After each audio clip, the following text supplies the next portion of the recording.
கல்லிலே கலைவண்ணம் கண்டாய். இது பழந்தமிழர்களுக்கு மட்டுமே சொந்தமான வாக்கியம். இன்று தமிழையும் தமிழ் வரலாற்றையும் தமிழ் கலாச்சாரத்தையும் அழித்து வரும் வேளையில் 1000 ஆண்டுகளுக்கு முன்னரே தமிழன் செதுக்கிய சிற்பம்தான் இது. திருச்செங்கோடு அர்த்தநாதீஸ்வரர் கோவிலில் அமைந்துள்ள இந்த சிற்பம் ஒரு விரல் உயரம் கூட இல்லை, ஒரு கை நீளமும் இல்லை. எப்படி செதுக்கியிருப்பார்களோ என்ற எண்ணம் அனைவரது மனதிலும் எழும். உலகில் மற்ற நாடுகள் கட்டிடக்கலையில் இப்பொழுது வேண்டுமானால் சாதிக்க முயற்சி எடுக்கலாம். தமிழன் அன்றே சாதித்து விட்டான் என்பதே நிதர்சனமான உண்மை.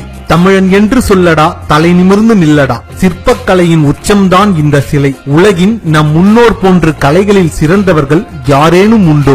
இந்த சிற்பத்திற்கு தான் ஈடு இணை இந்த உலகில் வேறெங்கும் உண்டோ? மதுரை ஆயிரங்கால் மண்டபத்தில் அமைந்துள்ள இந்த சிற்பம் இவ்வளவு நுணுக்கமாக செதுக்க எவ்வளவு வியர்வை சிந்தியிருப்பாரோ? அந்த பெயர் தெரியாத நம் முன்னோரான சிற்பக்கலை ஆசான் அவர்களை மனதார பாதம் தொட்டு வணங்க விளைகிறது எம் மனம். பார்ப்பதற்கு யானை போன்றே இருக்கும் இந்த சிலையை உற்று கவனித்து பாருங்கள். பல பெண்களை சிலையாக செதுக்கி செய்த சிற்பம். அதுவே தமிழனின் சிறப்பு.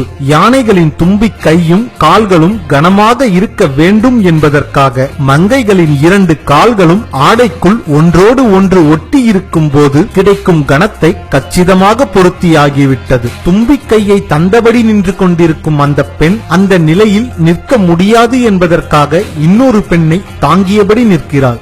யானையின் கண்களுக்கு பெண்ணின் மார்பு, காது வளைவிற்கு ஒருவரை ஒருவர் தாங்கி நிற்கும் கைகள், யானையின் வாய் திறந்த நிலையில் இருப்பதைப் போன்று காட்ட ஒரே ஒரு பாதம் அந்த இடத்தில் கொடுத்தாகிவிட்டது. அடடா, என்ன ஒரு கற்பனை திறன் இருந்திருக்க வேண்டும் அந்த சிற்பக்கலையின் மேதைக்கு. 3 உடல், ஒரே ஒரு தலை. ஏதேனும் 2 உடலை மறைத்து விட்டு பாருங்கள், ஓர் உடல் ஓர் தலை மட்டுமே தெரியும். நம் முன்னோர்களின் திறமைக்கு மற்றொரு எடுத்துக்காட்டு இந்த சிற்பம்.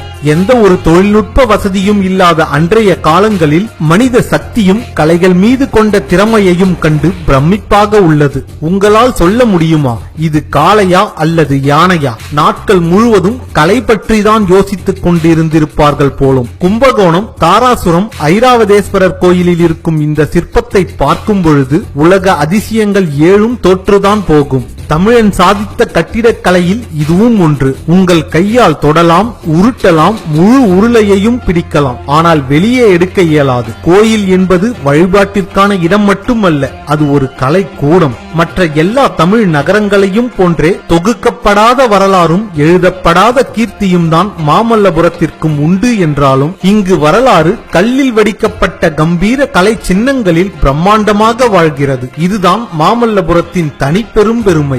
இரும்பில் வெல்டிங் செய்யாமல், ஒட்டு இல்லாமல் ஒரே கல்லான சங்கிலி. 400 வருடங்களுக்கு முன்பு இதை எப்படி செய்திருப்பார்கள்? கற்பனை செய்யவே கடினமாக உள்ளது. ஒரே ஒரு கல்லில் அந்த சங்கிலி தொடர் செதுக்கப்பட்டுள்ளது. செய்யும் போது ஒன்று உடைந்திருந்தாலும் அவ்வளவும் வீண்தான். ஆனால் இதையும் மிகவும் நேர்த்தியாக செதுக்கியுள்ள நம் தமிழ் சிற்பிகளின் தொழில்நுட்பம், அறிவியல் கணக்கீடுகள் யாவும் நம்மை வியப்பில் ஆழ்த்துகிறது. 1000 வருடங்களுக்கு முன்னரே இது போன்ற சிற்ப நுட்பங்களை கண்டறிந்த சிற்பிகள் மகத்தான அறிவியல் முன்னோடிகள். இது போன்ற ஒவ்வொரு மூலையிலும் ஒவ்வொரு வடிவங்களில் 1000 கால் மண்டபத்தை அழகுபடுத்திக் கொண்டிருக்கின்றன அந்த சங்கிலிகள். நம் கலாச்சாரத்தையும் நம் பண்பாட்டையும் கல்லில் சிற்பமாக செதுக்கி அதை வருங்கால சந்ததிகள் பயன்பட செய்தார்கள் நம் முன்னோர்கள். இந்த சிலையை உற்று கவனியுங்கள். எவ்வளவு நேர்த்தியாக கூந்தல் பின்னப்பட்டுள்ளது. அதோடு பின்னிய கூந்தலில் பூச்சூடியுள்ளார் அந்த சிற்பி. கோவில்கள் வழிபாட்டு இடம் மட்டுமல்ல, நம் வரலாற்றையும் கலாச்சாரத்தையும் பிரதிபலிப்பவை.